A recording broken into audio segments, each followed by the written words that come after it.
This is a Harper Guys production. The Harper contains foul language and adult material. If you are easily offended and thin-skinned, you should hit the stop button now. And if you are not a complete idiot, let's get this party started. Let's get down to brass tacks, gentlemen. If I was informed correctly, the clock is ticking. Is that right, Jimmy? You know, but good luck arguing that in court. Let me get down to brass tacks. Listen, let's get down to brass tacks here. How much for the ape? Jack, let's just cut the crap and get down to brass tacks here. Are you hating on Neil Diamond? Holy fuck, fuck Neil Diamond. Our dream of deathmatch is going to come to fruition, and my golden ticket is going to pay off. Hoo-ah. Don't you fucking hoo-ah me, motherfucker. I want the ability to time travel. Dumb. This is stupid.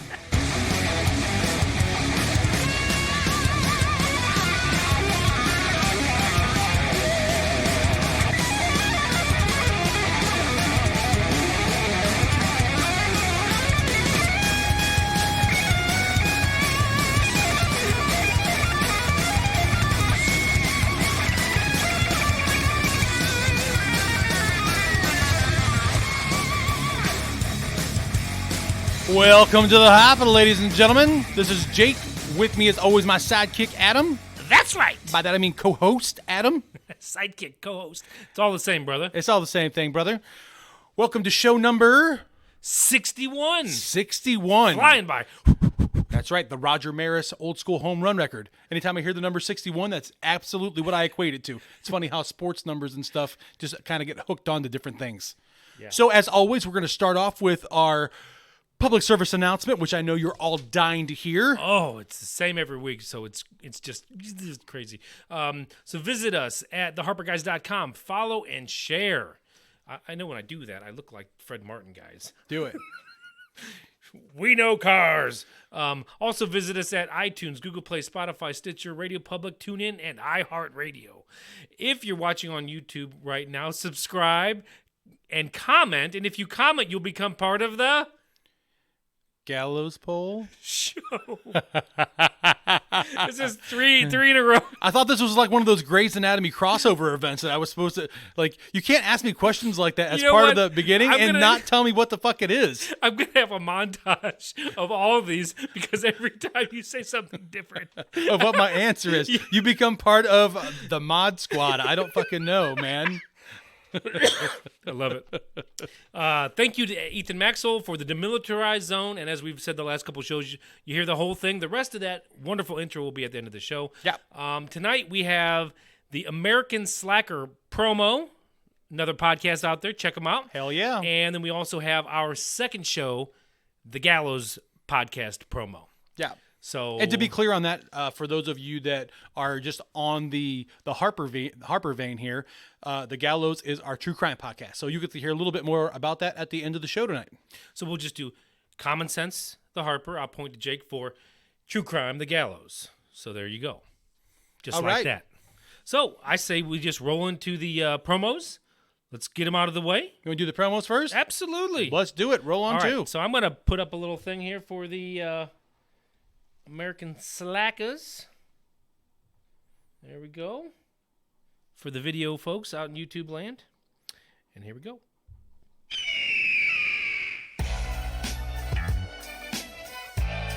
Hey, Slackers. I'm Matt. And I'm Jesse.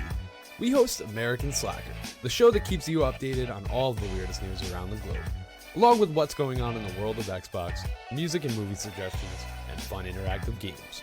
Every other week, we bring on interesting guests from all walks of life, from filmmakers to musicians, funeral directors to small business owners, and even Jeff Goldblum. What? No, we never got Goldblum, man. Oh, man can dream, can't he? American Slacker Podcast. New episodes every Wednesday. Available on Spotify, iTunes, and all of your smart devices, or anywhere else, you might happen to cop a podcast. They're downloading MP3s, not buying an eighth. I'm shutting this shit down. That's it. There you go.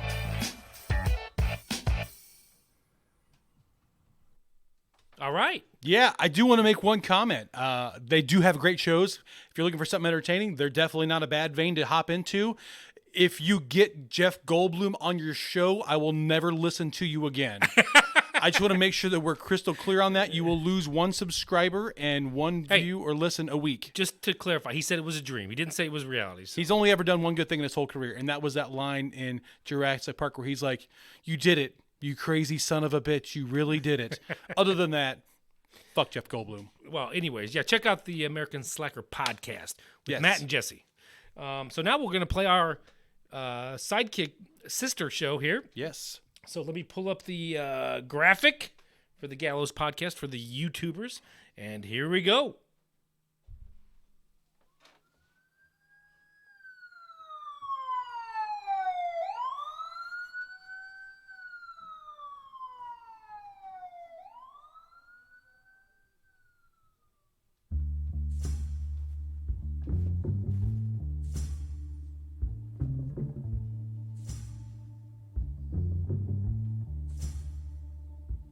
What makes a crime worthy of a death sentence? Since 1976, there have been over 1,500 inmates put to death by their state, and those numbers are rising. The Gallows will provide you with a detailed look into these grisly cases and let you determine for yourself if the punishment fits the crime. Was justice served? Were there participants in the crime that paid too high or too low of a cost? If you throw out what you think you know about capital punishment in the United States, your answers to these questions and more may surprise you. Take an in-depth look at the darkest side of the criminal justice system and see who you believed deserved a trip to the gallows.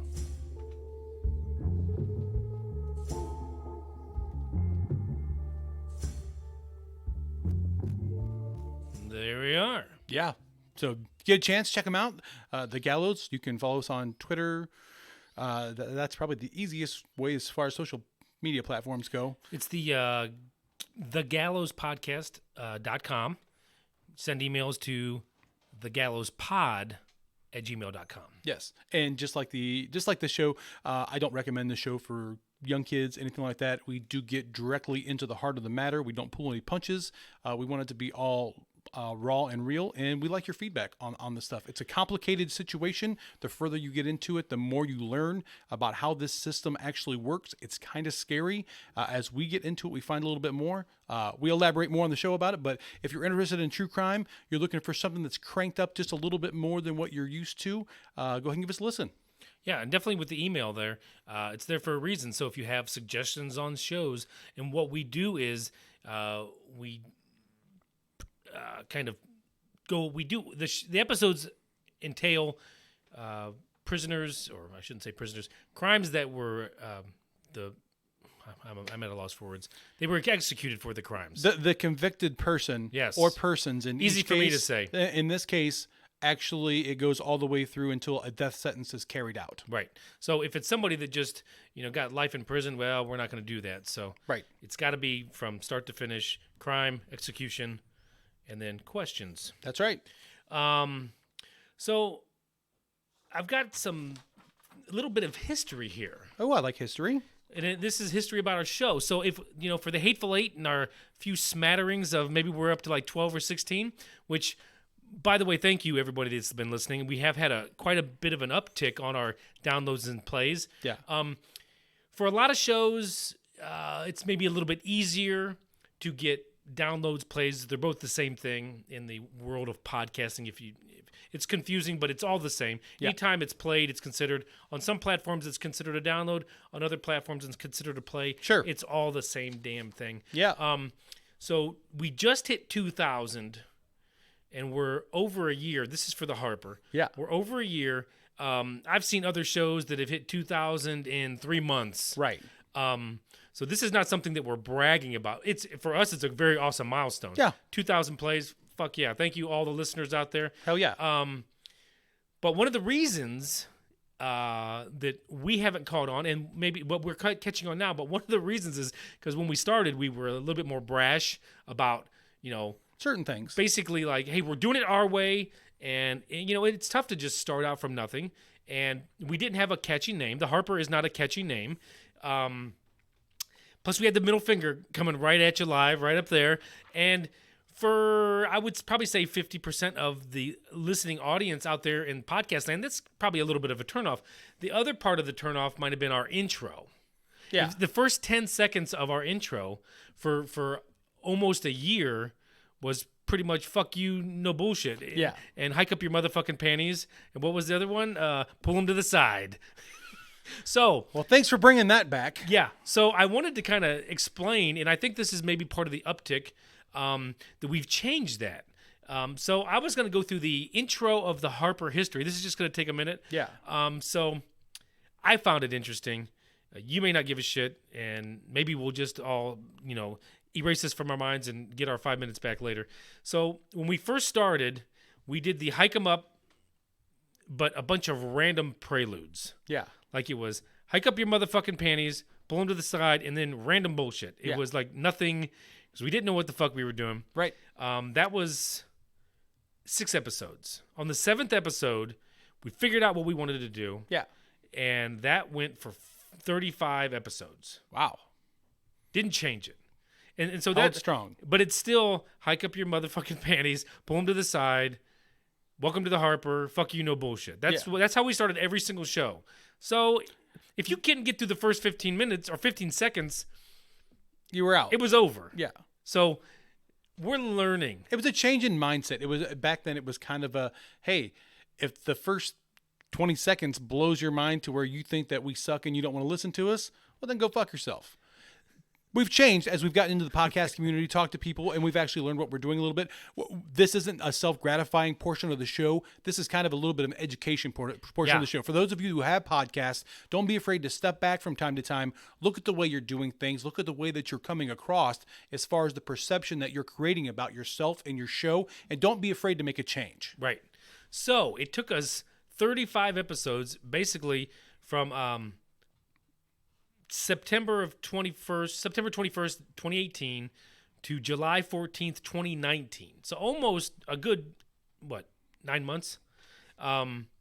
So on episode 43, entered the brass tacks era. So we had another podcast. We had commented that they were straight brass tacks, and they were really confused by that. It was the Who's Right podcast. And they were really fucking confused. So we played along. We added the brass tacks to the beginning of our intro, and it's never left. The feud went a little deeper than that, but that's fine. Well, We can just leave it at that. it's not even a feud. Not when it's one-sided because you're winning. But anyways, so we added the brass tacks, and but we still had the hike 'em up, and we finished all that. Yeah. So we but we just didn't start with that. Yeah. In your face. And that lasted for 4 episodes. Yeah. So this is where, over here, I'm pointing at myself. This is where the guy with all the controls on the audio is starting to we need something new. And so after 4 episodes of that, we're on episode 47 now. We added the brass tacks stayed, and we added the snippets from the show. Sure. Which is very similar to where we have it right now. Yeah. But the first couple snippets were pretty good, and the second couple were either too quiet or just kind of bland. Right. Really didn't make it. And then, so that was from July of 19 to August of 19. And then finally, episode 52. We're on episode 61 now. So 10 episodes, Yep. including this one. We've done it the same way, where we've added the snippets after the brass tacks. Sure. And here we are. Yep. So that's it. So keep learning, keep growing. The other thing that we've done is we've actually created an actual production company that handles both of our shows. Yes. And this is something that we're very, very into right now. As we've just discussed, we have grown, we've learned, we've got some things dialed in a lot better than what they used to be as far as the way that we produce the show. If you ever have any questions, I know that there's a lot of young podcasters out there that are just starting off. If you really get into it and you want to start helping your show out a little bit, don't ever be afraid to ask a question. If you see something that we do on the show, maybe it's the audio equipment that we use or the way that we handle an intro or an outro or something like that, do what we've done and ask questions along the way. We're always happy to help. We're always happy to refer you to the production company that will help you out. Just part of a community that we're extremely happy to be part of. Absolutely. a lot of this, some of this we knew on our own, some of this we've had to ask. I've definitely reached out as many times as I can when I have a question like, "Hey, how'd you do that?" Yeah. And I get a nice response. Sure. It's usually it's kind of like we were talking about it earlier. It's like a fraternity almost. It is. Yeah, absolutely. If you have any questions, feel free. Also, when we had just changed the intro in September 13th of 2019, we were just about to launch a second show, which was the Gallows podcast. Yeah. So I kind of feel at that point I knew exactly what I wanted and knew exactly how we wanted to sound. Yeah. And so that's probably was a big turning point because we were turning the cranks on what the second show was going to sound like. Sure. And so I wanted to get everything just done. Right. But now it's time to do what we do on this show. Yeah, and we're going to do a little bit of harping. We got some harping. We got some hypotheticals tonight. This is going to be a different show. Jake has said on several occasions to me, hey, we don't have to harp every single time. Maybe we can do some fun shit too. And we have. If you've listened to any of our other shows, we take some time to do some fun shit. Sure. But we want to focus on the Harper since it is our fucking namesake. Right. So before we get into a little bit of fun, my harps for tonight. You go one, then I'll go. We'll rotate. I'm harping on the cheaters. Now, I don't know if it was last episode. It might have been last episode. Was it last episode?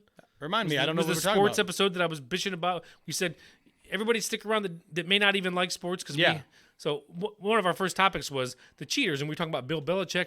Kind of mentioned the Astros a little bit. Yeah. Well, big news, big news, and makes me feel just gratified that this happened because the Astros. It sounds like there's a shit ton of evidence now that they were cheating for a few seasons in a row. This is the Houston Astros baseball team. Yeah, just Houston, to be clear with everybody. Astros. Okay, I'm not going to sit here and say, oh, because they were good, I didn't like them. They were in the American League. The guys come off just so arrogant, and that's okay. You got to be arrogant. But the coach, I mean, a lot of things for me is body language. I watch a lot of ball games, and I watch this coach, the way he struts out to the mound. He just looks like a fucking dickhead. So that's one of the reasons I didn't like the Houston Astros. Sure. They were good, and you know what? If it was legit, I would pay homage to their greatness. Right. But we're finding out it's not legit. Right. At least not all legit. Okay, there's going to be some of the game where the guy isn't on second base giving the but what they were, this is how the cheating was said to happen. They would use a camera, they would figure out the signs. So, really, if you didn't change your signs a lot, they would know right coming into the game what your signs were. Sure. But anyways, they got a guy on the camera. He's watching, and he's got some sort of device, probably a cell phone, that he is, or somebody else that he's telling to type in on the cell phone. It's going to be a fastball. It's going to be a curveball. Watch for the slider, whatever. And they're either blowing a whistle or they're doing something to notify the batter what's going to happen. Sure. I thought that these signs were being given only when there was runners on, then the runners could read it. Yeah. But no, this was far beyond. Basically, they were illegally gathering intelligence about what pitches are going to be coming to each batter and relaying that information. The sign could be given from a third base coach, from the dugout, from wherever, to where it's a huge advantage in baseball as a hitter. If you know that a fastball's coming or a curveball's coming, those are two completely different approaches that you have to be ready for. And it makes it easy to lock in, and there's a reason that these guys were raking at record numbers over the last couple years. Well, but here's now there's going to be people out there that will say, and I've seen it through all social media, sign stealing is just a part of the game. You're damn right. I will say that I will agree with you, but using a camera and technology to steal signs and relay it to your batter while he's in the batter's box is not part of the game. It's a different thing. It's not part of the game. It's not on-field intelligence. Right.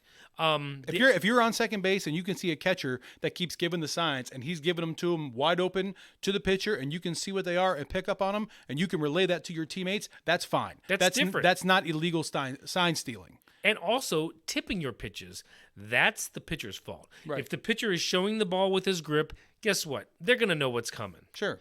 But that's also part of the game. We're talking about things that are not part of the game. So what's the actual harp, though? We've explained what the cheating is. So what? Well, maybe this isn't a hard. I'm fucking ecstatic that that. Are you pissed off? You think they're ruining baseball? I mean, Well, the one harp is they haven't stripped the titles yet. We'll just call it that because I think they should. Title. Well, Boston Red Sox. Oh, you think the Red Sox are going to lose theirs too? No, I'm harping that they haven't yet. We don't know how much they actually did, though. We know that they fired Cora, Joey Cora. Was it Joey Cora, right? He was the manager for Boston that was just fired. He was part of the Astros organization prior to his time in Boston. Yes, and now they but- just fired today Carlos Beltran. No, yes, Carlos Beltran stepped down. however you want to put it, it was happening. Right. I read the word fired. You can read resign. He was another member of the Astros that was, after their success, became a manager for another team. It's been documented on both the Red Sox and the Houston Astros that they have found incriminating evidence. Okay. That they so basically the team got fined to $5 million. Yeah. That's what I heard.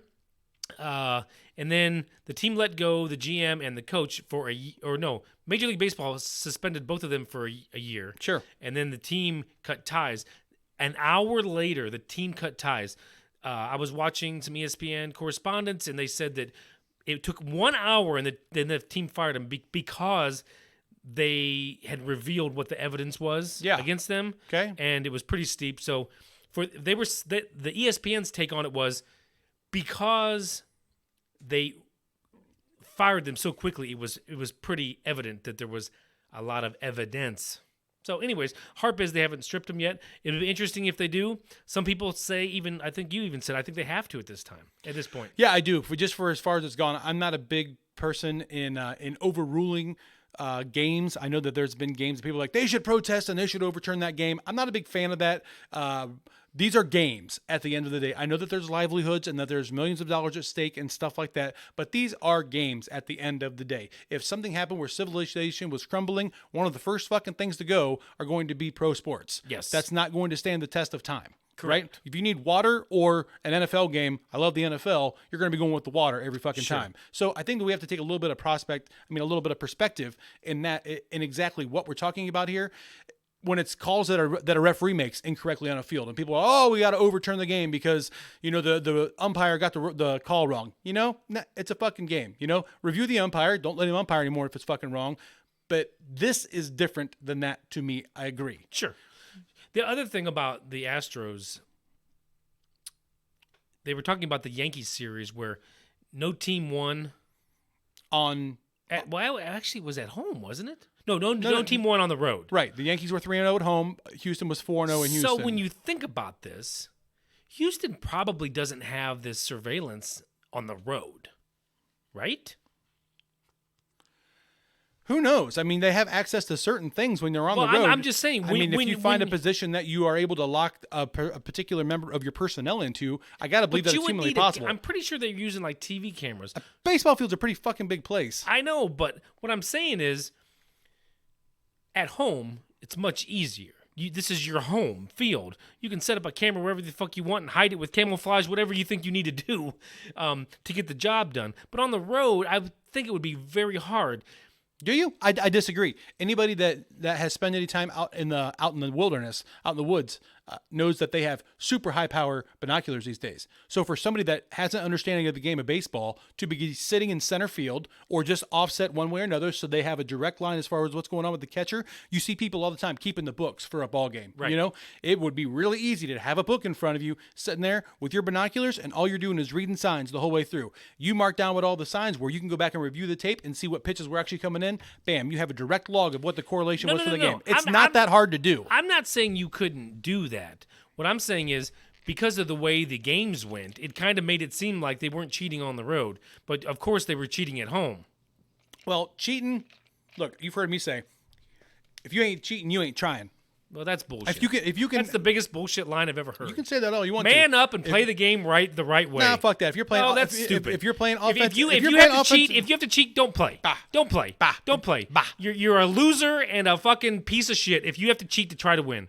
Play the game the right way and see if you can beat me with my talents, and I'll see if I can beat you with yours. Okay, so what constitutes as cheating? So what they did. Okay, so that does. So my question is, here's a few other things that my question is, do these things constitute as cheating? When Aaron Rodgers goes up to the line of scrimmage and he's going, hut, hut, hut, hut, hut, and he's basically having a seizure on field trying to get him to jump off sides. When they do jump off sides, is that actually cheating by Aaron Rodgers because he's faking that he's actually going to do something that he's not going to do? Is that cheating? If it's not a penalty, it's not cheating. If an offensive lineman is able to hold the guy in front of him by keeping his hands in tight into the jersey to where they can't see that he's actually got a hold of him, is that cheating? If you can't see that it's happening, that's what I'm asking is where does that line fall? I don't disagree that what's going on here is cheating, but that's what I mean when I say if you ain't cheating, you ain't trying. If you can't find strategic angles and stuff along the way that you can exploit, that's part of any game that you ever play. Right, but if you're saying that line, that phrase, then what you're saying is that the Houston Astros should not be penalized because they were cheating and they were trying to cheat. No, I'm saying if you ain't cheating, you ain't trying. Holding a defensive lineman like that don't this, mean that you can't get caught. Holding a defensive lineman like this where there's 4 referees that could call a penalty on him, that's up to the referees. I'm just saying. To me, it is what it is. They're going to get what they deserve in the end. There's a big asterisk beside everything. Even if they don't take the championship away, there's still an asterisk hanging there. The question that we keep going back and forth on, but I would love to get an opinion from somebody else on, is if they do go ahead and they pull the World Series back, you guys fucking cheated. You don't get to keep your World Series trophy. We're taking it off the books. Can you give that trophy to the team that they beat? And the reason I ask is because the proof is that they cheated. What there's not proof of is that they would have lost without the cheating. And that's something that can't be proven. So do you have a vacated season or do you turn the title over? I mean, when we first talked about this, I said, absolutely, you give it to the team. But I don't know. It's a good question. But like you said, though, at the same time, when we had the initial conversation about this, was if you look at the Olympics, if somebody does something stupid and gets themselves disqualified in the Olympics, what do? They give it to the next person. Right. They don't just go without gold medals in those situations. You know, somebody steps out of their lane on the track to where they get DQ'd. It would have to be a Major League Baseball decision. Obviously, this isn't something that happens all the time. Sure. I probably would be okay with either one. If they just strip them and say, this is done. In 2017, there was no champion, just the way it is. Right. Or if they said, hey, congratulations, the Dodgers, you just won a title. I would be happy with it either way. Yeah. So I think that you said that if we found out that in 2016 the Cubs had been cheating and they granted the Cleveland Indians the title, I would say, please take it. Yes, and let's have the parade and the whole 9 yards. Bring all the players back that were part of that team and I mean, and do I it think up. Especially that series.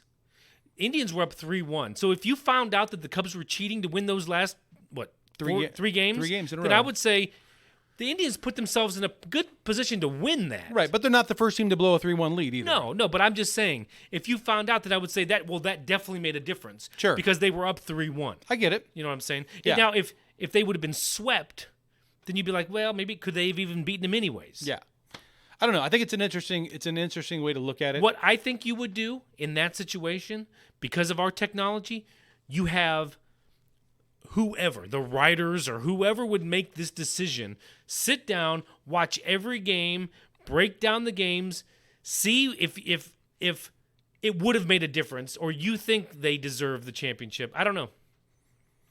So you're saying if you could discern whether or not they were actually doing it in those games, and if they were doing it, if it made in a those difference. games, yes, what the outcome was of it. Right. I mean, I think that at least if they do an investigation like that, whichever decision they make would have solid foundation to it. I think because somebody said that there was whistling going on. I don't know if I believe that, because I think after a while you would hear chirp, chirp. Yeah, this ain't a soccer game. If you hear chirping at a baseball game, you would be like, who the fuck is doing and that? an usher's going to kick you the fuck out. Right. You can't sit there with a fucking rape whistle the whole time and go burp, burp, burp. Right. I think somebody would get that. Right. But if it was something else that you could hear. Yeah. And then you could hear the chirp, chirp or whatever it was, and then you see home runs flying out of the park, then I'm like, okay. Yeah. These 4 runs should not count. I don't disagree. I don't know. So your harp was cheaters in general. Are there any other cheaters that you had on there that you wanted to mention, or no? We'll just stop there, because I could go on about the Houston Astros forever. Yeah, hate those fuckers now. All right, hated them before, or disliked them before, hate them now. Yeah, I'm gonna throw a little harp out here. It's the January gym people, and I will say this: I have been working to get myself in better shape for several months now. Throughout the months of November and December, you could walk into the local gym here, and they would get a little bit busy in the afternoon when people get off work from first shift jobs, and it would be a little bit crazy. This month, I feel like there's people everywhere, every day. There's times that it's hard to get a treadmill to get my miles in, and it's just frustrating to where it's almost a situation where I feel like I despise those people, and I feel like they should like have to sign like a sign-in sheet. And in order to actually be considered a part of the club, you should have to show up for like 2 or 3 months straight, because that's what's going to happen. I mean, every year by mid-February, the herd thins back out. People go back to their regular ways, and it just drives me crazy. Like, I feel like the month of January should cost $75 for 1 month for your gym membership, because you should have to make a decision to be in all the way in or all the way out. I don't think that it's fair, and I know that life ain't fair. I mean, I've heard that since I was a kid. We all have. But I genuinely don't think that it's fair as a customer, that has been utilizing a company for such a long time to basically deal with a whole bunch of bullshit for 1 month because people want to fucking live a lie. Agreed. So that's just my harp on that. Although, now this is kind of a carryover from last episode, and we said that you said you had hoped that this is going to be a different decade, and I do. I hope that people are going to forge on. That 8% may double into maybe 20%. I hope that stick around. So that if that's the case, you're going to be fucking hating it for a while. No, bring them onto the club. I'm going to tell you what. There's one guy. I don't even know his name. He's another guy. He's pretty big in stature. I see him in there probably every other time that I go. I mean, there's so many people that go. I go different times, different days of the week. Brett Jackson? It all depends. No. But kudos, Brett. But I don't know his name. I'm sure he doesn't know my name. But I see him, nod, little wave, something, just an acknowledgement. Hey, man, you're in here getting yours. I'm in here getting mine. Like, that to me is kind of what it's all about when it comes to that situation. And it's not just the people that are like, well, I fucking put on 13 pounds in December because I couldn't control myself. So now I'm going to act like I'm doing something for 20 minutes. So I hear you. Gym people, if you're going to do it, do it. If you're not going to do it, don't fucking waste my time. So next. I haven't harped about driving in a while. Oh, I got one too next. Yeah. Fucking driving. All right. So I'm just going to say it. And I hope if you're one of these people, I'm sorry, Jake, but I just can't handle it. Now, I'm going to just go. This is all middle-aged man talking right here. But I cannot fucking handle it when you make a turn and you decide to go from 35 to 15 on your turn, or 10 on your turn, or 5 miles an hour on your turn. Motherfucker, get the fuck out of my way and make your goddamn turn. I hate it. It's like we're all doing 35 as an example. And so we're on, it's not, there's gas stations, there's homes, it's just residential, commercial areas, and you decide to make your right turn, and all of a sudden you just have to do it so slow. So I and the people behind us, or you, have to wait on you. Agreed. So this is a common situation that we all deal with a lot, I believe. Tons. So do you have a go-to line that like you holler? Like, cause not that I do it with my window down. And it's from Spider-Man. Oh, okay. Do you remember when they did the Tobey Maguire Spider-Mans?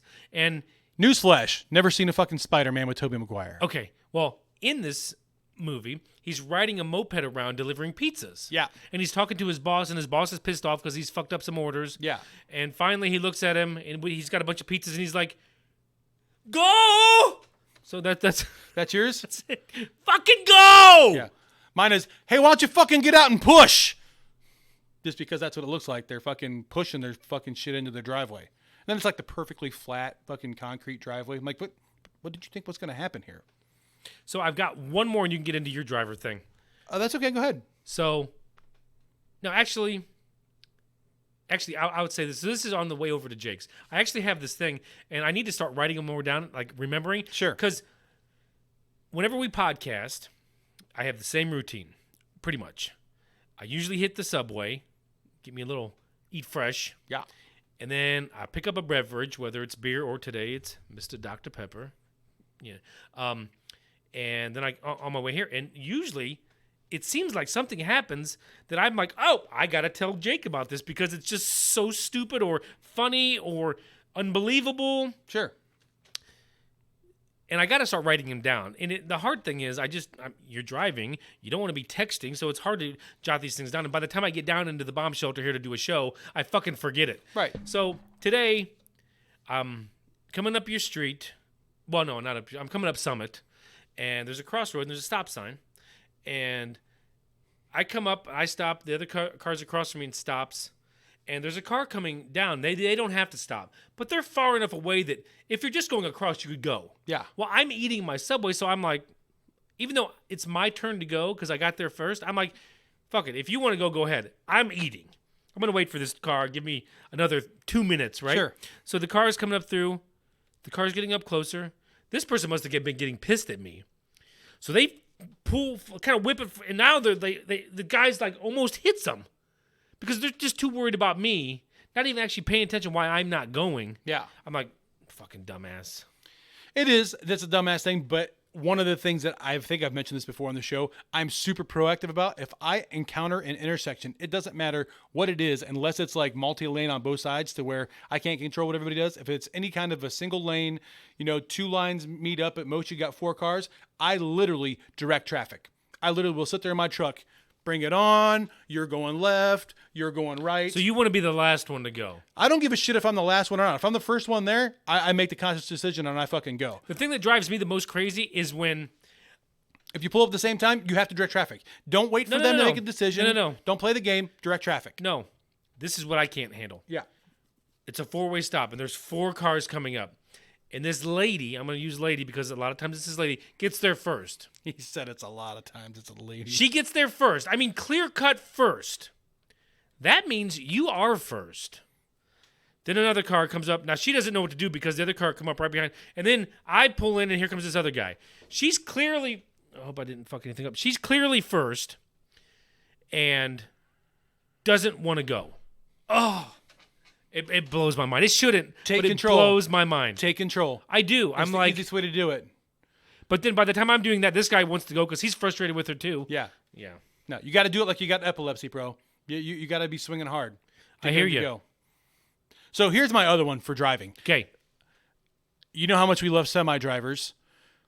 They are part of the lifeblood of America. I don't have a problem with semi-drivers. I don't have a problem with 99% of semi-drivers. There are the 1%ers that just are so uncourteous, and it's like they magically find different ways. I think we need to get to a point where we have roads that are designated for and not for fucking semi-trucks.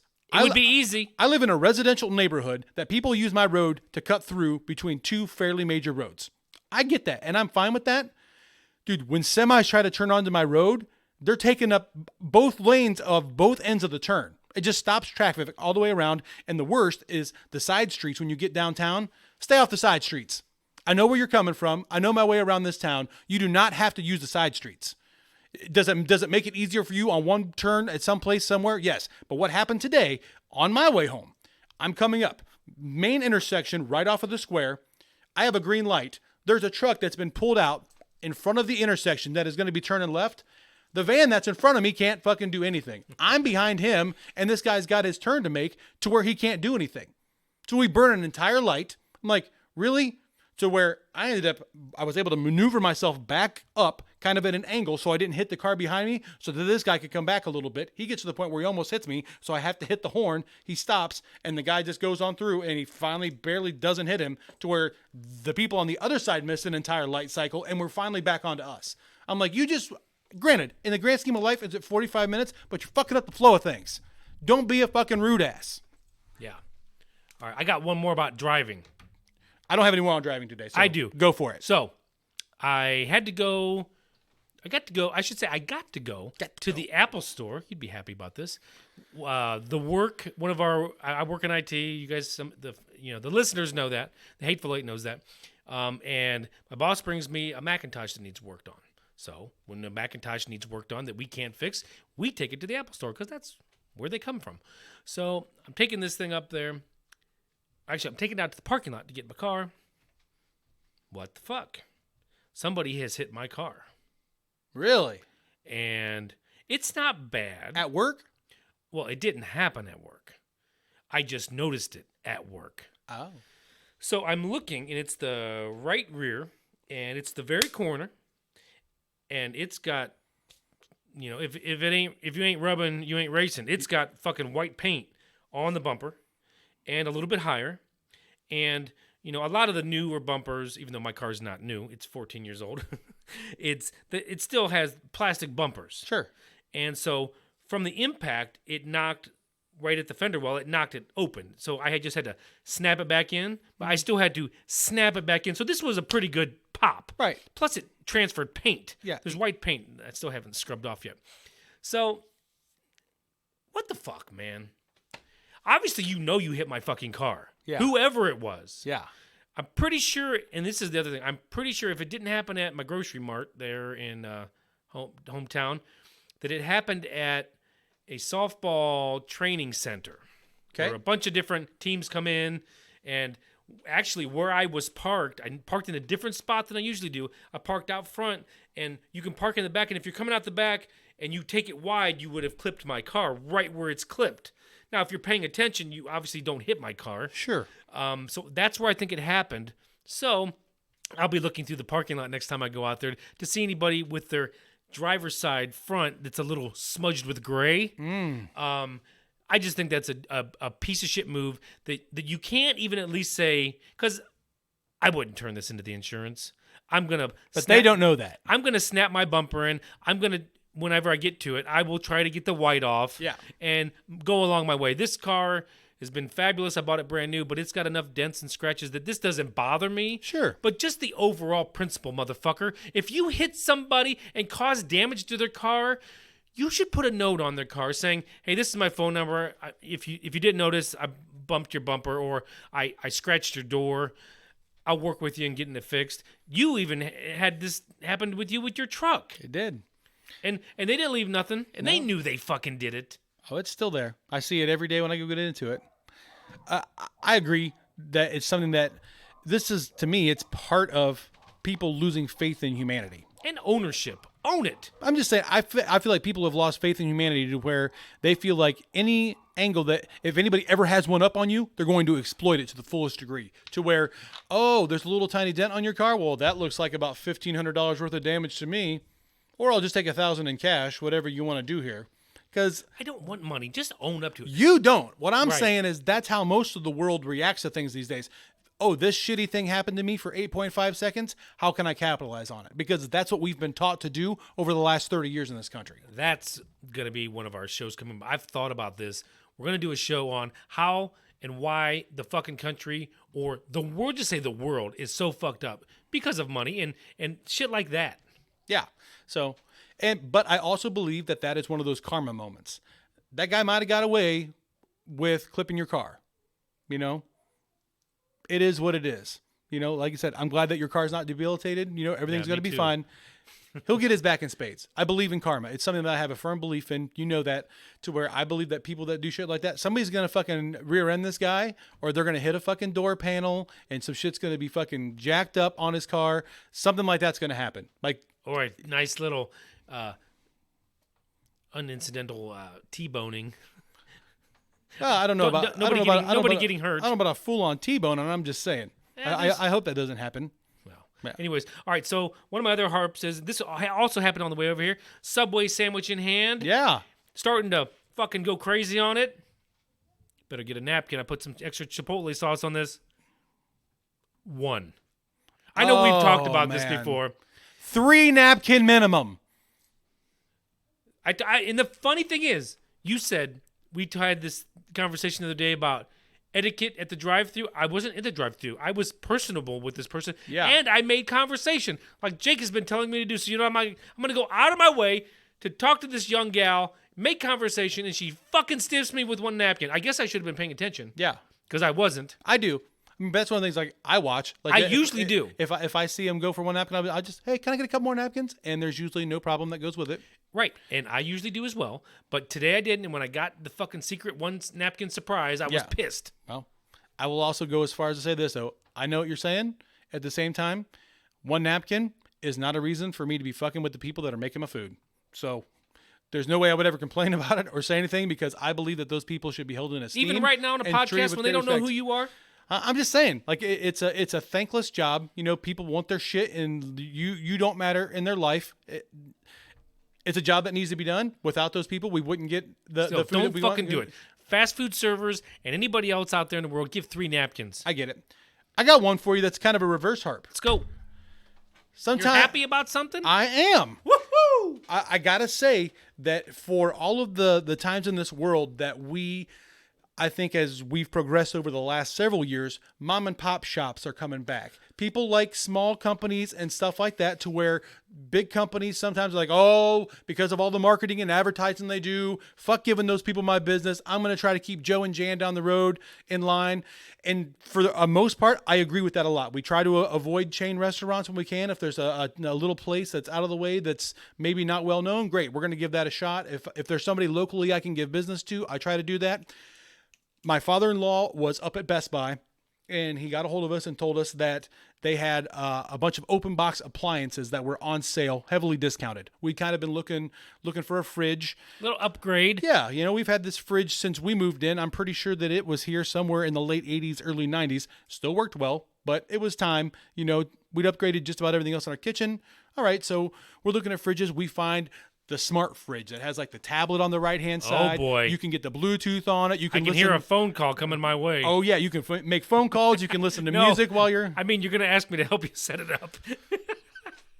Well, you got 2 young girls, so you're all right. That's what friends are for, right? I'll lift something heavy. I don't know what you want me to do. Sorry. Anyways. I don't have your skill set, Bob Vila. It's all right. God. It's like having Bob Vila and Bill Gates just talking shit to you at the same time all day long. That's what my life has become with this guy. Anyway, so we go to Best Buy. We find the smart fridge out of the box, major, huge discount on this thing. My wife's super excited. This is the one that she's been wanting. Great. We get it lined up. They get it brought to the house. They get it in, and there's a couple things that are majorly wrong with it that we hadn't counted on. Called up to Best Buy, who they're about 12 minutes away from my house. Explained the situation to the guy that we had actually bought the stuff for. He said, "Hey, you have your paperwork, right?" "Absolutely. Always keep your paperwork." We go up, take our paperwork up. He takes a look at it. And he's like, "Hold on." He's gone for like 20 minutes. We're like, "Oh, did he forget about us?" So we're looking at other stuff. He comes back and he goes, "You know what? We're just going to replace it with a brand new one." Bam! So this thing was an out-of-the-box purchase, which was drastically reduced in price. Showed up with a couple defects that they didn't have. And these defects could have been in place. They just didn't have them in the paperwork that they were actually there. Yeah, right. It's like when you go and you drive off in a rental car. Right. You have to mark down the defects so that it's not on you. Right. So there was a lady that was working there.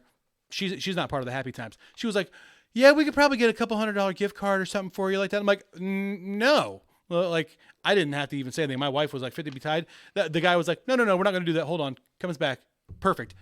Had it at my house in 2 days. It works perfectly. Immaculate. I have not had a lot of experience buying appliances and stuff like that, but I will tell you that because of the experience with them, I would definitely recommend them. They stood right behind their stuff. They didn't jerk me around with the whole thing and want to send somebody out to see if they could get the dent out and fix the other thing. They said, "You know what? We were just going to make this right off the bat." They have earned a customer for life unless they fuck something up down the road.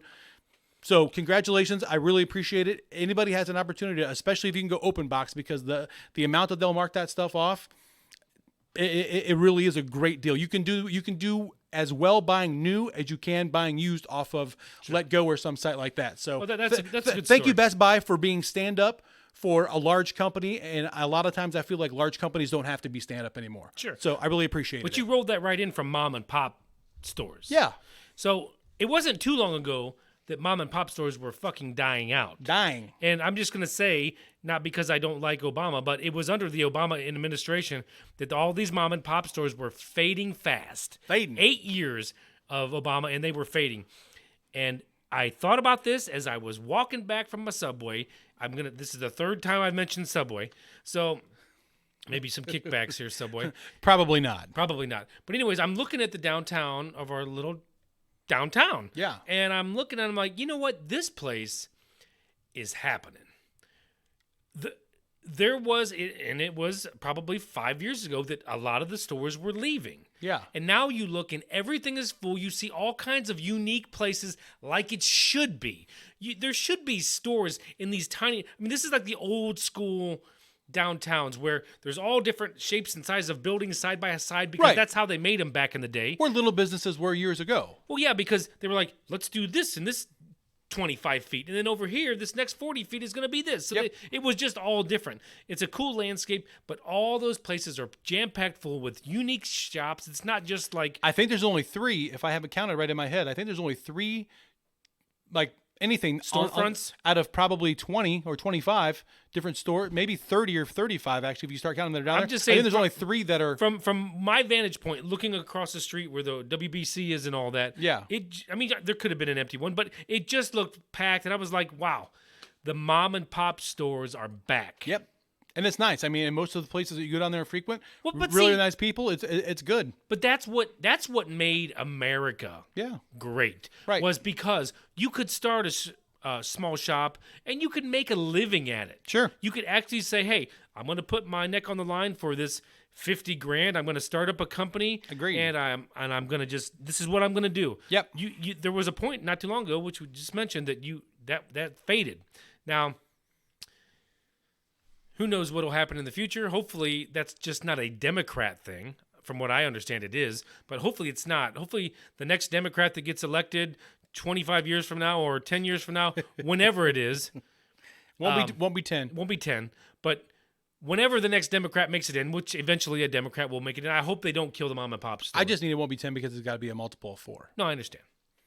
Yeah, I hope not too. I really think that that's one of the things that's been great for people. I think that people enjoy the mom and pop atmospheres. Well, one of the things that makes them great, I mean, I know that a lot of Americans drink these days, is I think that was part of the revolution that started bringing all this back, is all of these little microbreweries, small wineries, stuff like that, where people started getting back into going into that kind of place. Well, I think the microbrewers could actually make money on their product, even with the taxes and the bullshit that the Obama administration was doling out. Right. They could still make money. Yeah. But some of these other places that are just like, I don't know, like the sporting goods shops. There when we were kids, there was sporting good mom and pop shops everywhere. Not anymore. You can't find those anymore because the markup is not enough to stay in business. Well, and the inventory is hard to carry. There's Right. so many sports and so many things that you need.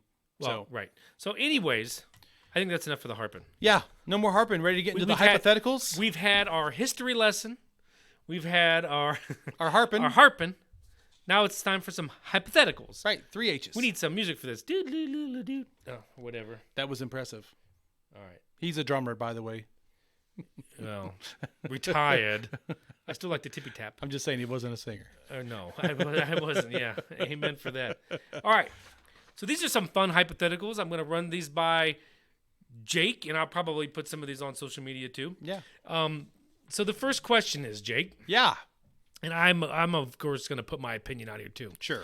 I know the answer to this, but in today's... You know my answer to this? I know your answer to this. Did you read my paper? No. This is not... I have 10 of these on here. I gave you 3 because I thought 3 of them needed thought process. Okay, so we're just going rapid fire here. Yeah. So I know your answer for this, but I want you to think about it before you complete it. Just shoot from the hip, buddy. Because of today's technology and where they can track shit and how they can track shit. What would you do if you found a bag of money containing $200,000 on a side street and you scooped it up, checked it out, you're like, holy fuck. At that moment, what do? You drive to the police station or you drive home and put it in the basement in the cubby? Finders keepers, losers weepers, baby. Right. Every time. Yes. If I found $200,000, there's a 99.9% chance that $200,000 came from either an institution where that money is insured, or it came from a bad guy. The odds of Grandma McGillicuddy at 96 driving down the road and losing her $200,000. What if it's in a bag with a big dollar sign on the front of it? You know it came from a bank. I'm still taking it. All right. So next question is on that. Would you? Yes. How long would you sit on that before you spent a dime? 0 days. 0 days? Yes. Now ask me how. I mean, if you're gonna be shocked at my answer, then you have to be inquisitive as to why that would be my answer. I want to know how. Because there are so many things that you can still do in cash in this world. Groceries, buy them in cash. Gas, buy them in cash. But let's say going out to eat, buy them in cash. I understand, but let's say this was a big deal. Yeah. And it made the news. Yeah. And you're kind of sweating a little bit, and maybe you're not. But then they said, hey, and by the way, people of this area, we know one of you took the bag. We're going to be looking, all the businesses around, the gas stations, and yada, yada, we're going to be asking them to look for this specific serial number type. Would you still spend the money? That'd be a dumbass move on their part because I'm going to spend the money someplace else that isn't in this jurisdiction that's looking for that number. I mean, I don't know how else you want me to say it. You got to be smart about what you do, but yeah, I would not give it back and I would slowly sprinkle it in. You don't just flip the money overnight into an account and right off into the sunset. It's a multi-year slow process to get something like that done to where you slowly build your money up on the other side where it's all 100% legal on paper and everybody goes home happy.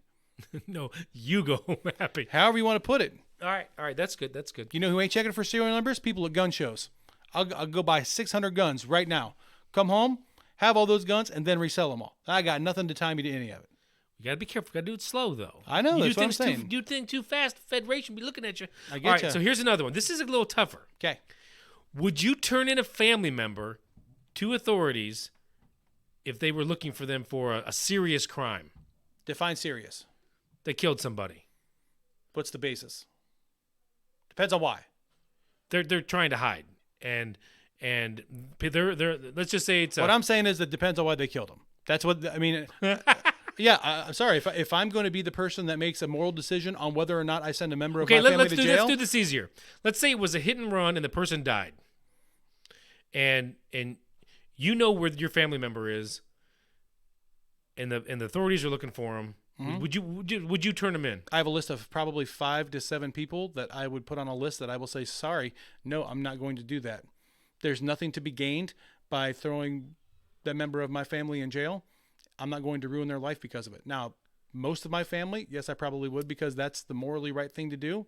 I'm not saying that I would be acting morally in that moment by not turning my family in, but there are certain people in my family, your close home nucleus of your family, that you can't do that to. Well, okay, maybe the hit and run thing isn't a good thing. Maybe it would be something more that if you didn't turn them in, you would be. Let me give you this one. You would be you said a serious like crime. harboring them. If anybody I knew in my family, regardless of who they are, if they raped somebody and it was definitive that it happened, I don't give a shit who it is. I'm fucking turning them in. Okay. Every time. That's what I'm saying. You're too broad with serious. You have to define what it is because there are some things that are unforgivable, no matter what the circumstances. Okay. There are times that you have to kill somebody. I'm just saying throughout history. Well, I mean, this isn't me making a revelation. No, it's been proven throughout time. There's been a lot of people that don't go to jail for killing people because they're in the right. It's either you or them. It's either you or them, or the people that you love are them. So that's why I say you have to define what it is. So, okay. So some things yes, some things no. Maybe it's a little bit too broad. Yeah. All right. So the next one. What about you? Yeah, I'm turning them in. Regardless of what it is? They rob a bank. What if they rob a bank? You going to turn them in for robbing a bank? Probably. You think? Yeah. But what if it was one of your kids? What if one of your kids at 21 pulled a dumbass move, robbed a bank, got away with it, they didn't know who it was? If they got away with it. I don't know. I mean, I think I would. I just think that's, even though there's a part of me that's always like, you watch the movie and you're like, oh, that'd be so great to get away with. Yeah. Like the bank robbers. The bank robbing is always the glorified. There's a mystique to it. As long as you're not capping people's asses. Yeah. I think there's a mystique about robbing banks. I'm just curious. It's that hard question. I think I would. I mean, especially if I was going to be implicated because I was like, I didn't give up the information. Right. Like I knew it. It's kind of like some of these guys that get the death penalty because they knew about, if they would just come forward with the information, they wouldn't have prosecuted them. Sure. So I think if you have the information, I think you have to. Okay. I wouldn't like to, but I think you have to. Okay. All right. So this is kind of a strange one. This is kind of like Pink Floyd in a bottle. What if every weird thing that happened in your dreams was the new reality? Like just fucked up shit. I don't even know what the answer to that question would be. No. Shit. Here's my question. Here's the follow-up. Would you just go with it and just be like, this is the new shit, man. It's fucking freaky and trippy. It's like I'm on acid every day. Or would you just say, I've had enough. I'm out. I can't do that. No? You No. just be living with it? There's no circumstance in this entire world that I would ever kill myself. Okay. 0% ever. And the only thing, I really can't think of one. If my option was, one of my biggest fears in life is dogs. If I was facing 6 dogs that were going to eat me alive, I'm going down fucking swinging. Oh, yeah. Like I can't think of a circumstance. Cancer? Like, nope. Write it out. It 6 doesn't matter. dogs. Pull the switch. Yeah. It's just not happening. All right. That was a weird one. But anyways, all right, here we go. What if this is one I give you? What if you woke up suddenly because your house was on fire? Yes. Which 3 things would you save on as you ran outside? Now, I'm going to bet that the first 2 of these you could guess right off the top of your head. So wait, Knowing me, you have to know what 2 of these 3 are off the top of your head. I know what the first 2 are. Okay. A wheelbarrow that you run into your room and you slide your gun case right on it and you wheel it out. You're getting all those guns because the case is one thing. Oh, I'm allowed to use something like that as utility? No, it's a joke. Because that's a fucking good idea. It really did. That just trumped the way I was looking Wheelbarrow and the gun case. Oh, well, then good, because then the wheelbarrow leads me to nothing. Is it just one trip out of the house, though? No. You have enough time to grab these 3 things, no matter how big. But it's just one trip out. Or I can go in 3 times if I have to, if they're all big. You have enough time to get 3 things, no matter what the situation is. Then it would definitely be my gun case. I mean, that would be one of them off the bat. Would you need the wheelbarrow, or could you carry it? I couldn't carry that. Okay. I mean, plus the other ones that are hidden, I wouldn't be able to get to So those. this is what I was getting at as I was thinking about this. It's definitely collections. Things you collected because there are certain things like your TV, your VCR. No, fuck that shit. That's the It's most all replaceable shit in the replaceable. world. Right. What do I have upstairs hanging in the back room that ain't replaceable? I got 6 of them. I know. So you can't grab them all. Bullshit. I will find a way to carry all 6 of those deer heads out at one time together. There's no way. You got to grab one. Are you challenging me? Which one you Are grab? we gonna have to do a Harper challenge to see well- if I can carry 6 deer heads at one time? But in a panic, you're gonna grab 2. Got 2 hands, 2 horns. Let's go. Which 2 are you grabbing? I've got 2 for sure that I know what. I have a giant 8-point and a really, really big 10-point that I would grab those. So those 2. are the 2 you're probably getting. Yeah. All right. So what's the third thing? Let me go. Oh, my third thing is actually, ironically, I don't know if it's quite in the frame. Your iPhone? It actually sits right back over behind you in a locked case. It's my Brian Urlacher Hall of Fame autographed helmet. He's my favorite football player of all time, so that would be the thing that I would take. Yeah, my football helmet, no. Like, the only football helmet I have in mind is my semi-pro helmet, my actual high school helmet. My brother was a huge fan of the high school that we went to because we had a good legacy of having really good football teams. So years ago for his birthday, I actually took my helmet, had my legendary state Hall of Fame head coach sign it, and then gave it to him in a real nice lit up case, and he's got it on display at his house. So, Oh, he probably loved that. yeah, it's like fireproof and all kinds of shit like that. Really? That helmet's going to stand the test of time. Yeah, it's pretty badass, really. So he wouldn't have to get that out. If he had a fire, he just let it burn and get it later. That was one of the questions I was going to ask, because like if you had a gun safe, like, you don't have to get your shit out because if it's fireproof, the gun safe's still going to be is there. your gun safe fireproof? It is. Well, then you just let it burn. So the one thing that actually would have to, I mean, in all reality, without being ridiculous here, not instead of the autograph helmet, we do have a small lockbox, and there's no money or nothing in it, but it has like birth certificates, those kind of things. You know, the copy of the deed to the house, all of our tax returns that we get every year. Like, those are the kind of things that are in there that are. That's what I had on my first list too. We have it in a very accessible area. Yeah. It's a fire safe, but this thing is made of some sort of composite plastic, which I think it's only good for so much heat. Yeah. Which it's got a handle. Yeah. And it's, like I said, it's very accessible. I'm grabbing that first. Mm-hmm. That's the first thing on my way out. Yep. Second thing is I have a small collection of coins. Oh, nice. So they're not worth much. They might survive. You never know. It depends on what they're made out of. Yeah, but Depends no, on they're made out of silver. Silver's gonna melt, baby. At some temperature, but I mean, I'd have a big blob of silver. I'd still have the silver. It'd just be a big blob. Right. So I'd probably grab the coins. Obviously, it's not huge. It's not like a family heirloom, but it's something I collected, and it's probably the one thing I collected that's maybe worth something. Yeah. And then lastly, because my wife my wife is the type of person that when something happens, something like a fire would happen, she would be like, we lost this for the rest of our lives. And what she loves to do, her passion is taking pictures. Yeah. So since the kids were little to the kids now, she's taken, I'm going to say 200,000 pictures, a shit ton. So I consolidated all those onto a computer. Yeah. So for her, that would be the last thing. I'd go down there and I'd get that fucking computer and run out of the fucking house. Time to put it in the cloud, bro. It's too big, bro. We're talking like 100 gigabytes. Need a safety deposit box, or maybe that goes in your fireproof box. Yeah, maybe that. So that's it for me. Okay. All right. So What if we can breathe on space, but the government just tells us we can't, so we don't try to escape? That's the strangest question I think I've ever been asked. Would you change your occupation and build a fucking ship and fucking go? So, again, Mr. Gates / Mr. Vila, I don't think I'm building shit that's going to fucking outer space anytime Take a soon. giant slingshot and get out of there? No.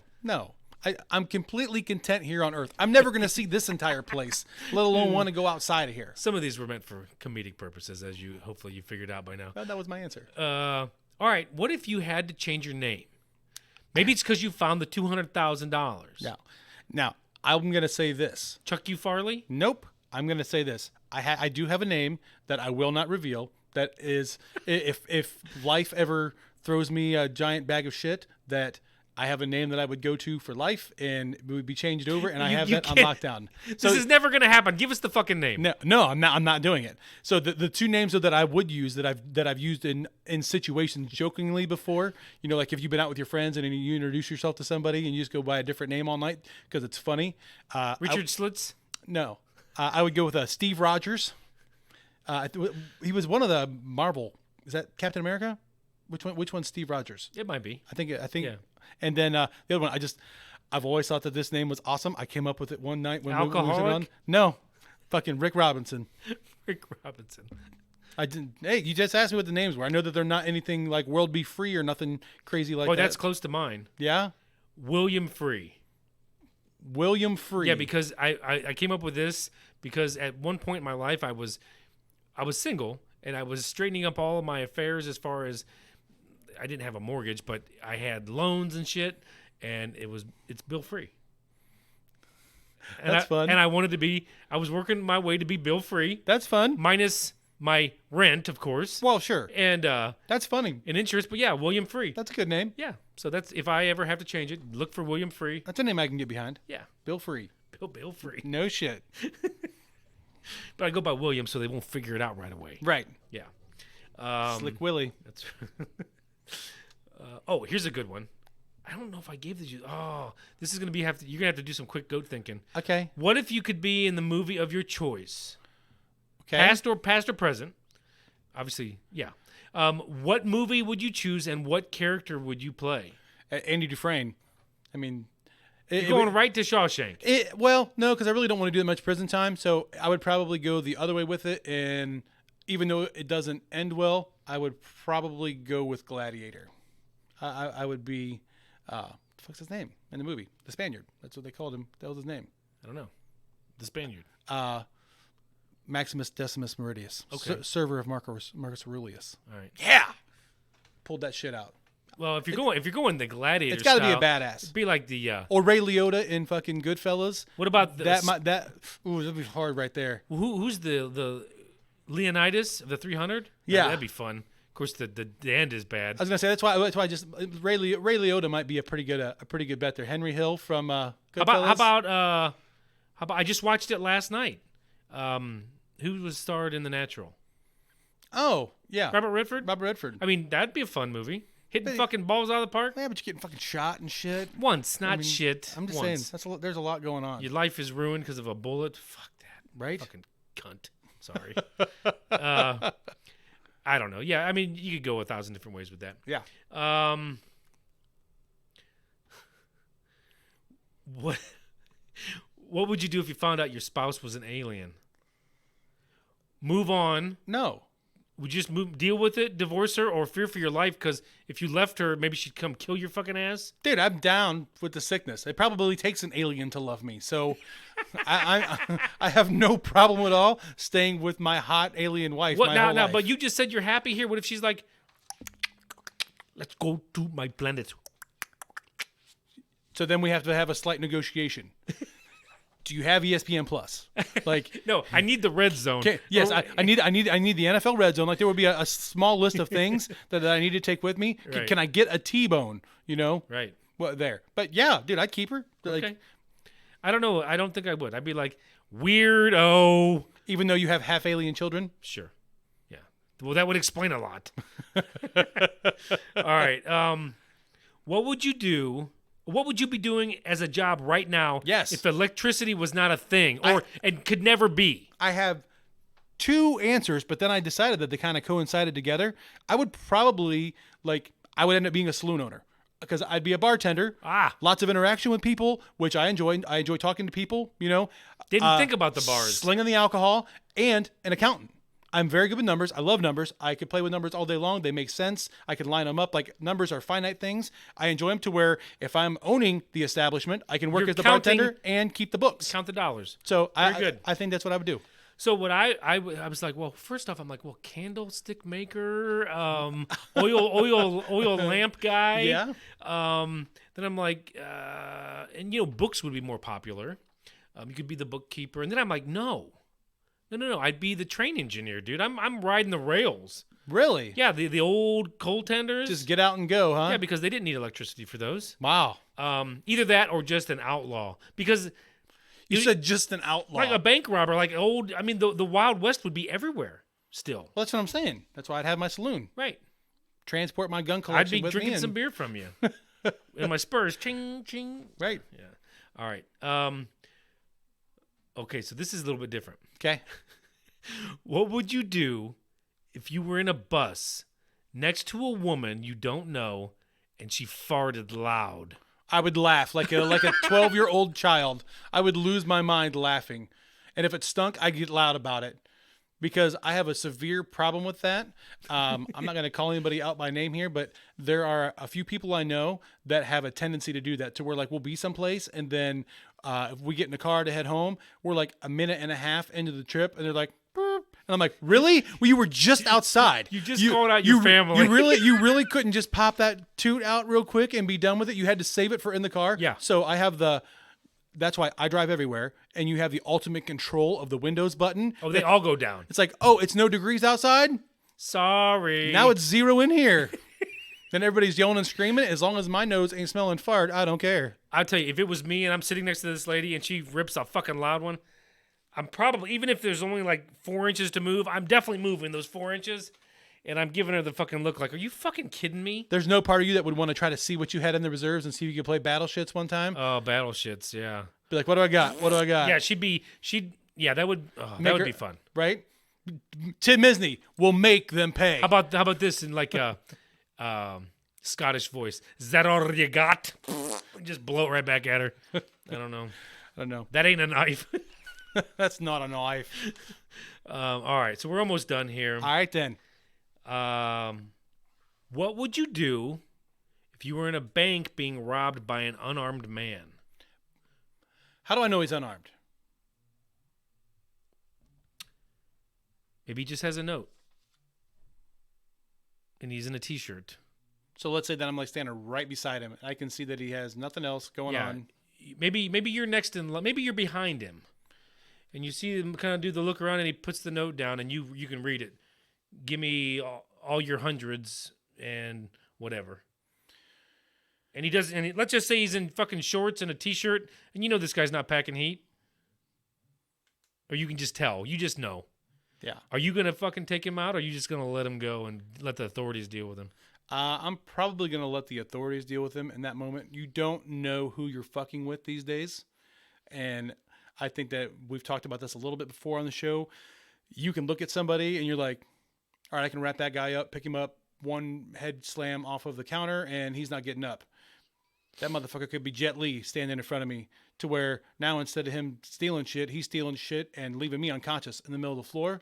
If he's not an imminent threat to other people, to me, I would be more apt to get involved if I felt like there was a perceived threat. I feel like and I'm not a misogynist, I don't mean it that way, but I feel like men in society, like, for me, you don't have to feel this way. I'm not saying that everybody has to, but I feel a responsibility for a situation like that. If I have the ability to try to change an outcome for the better in a moment like that, I'm going to put my hands on them and see what I can make happen.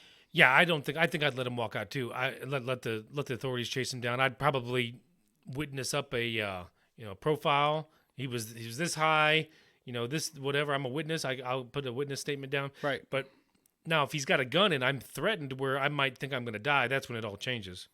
Yeah, it does. To me, like, that's one of those things that's hard to answer unless you're in that moment. Right.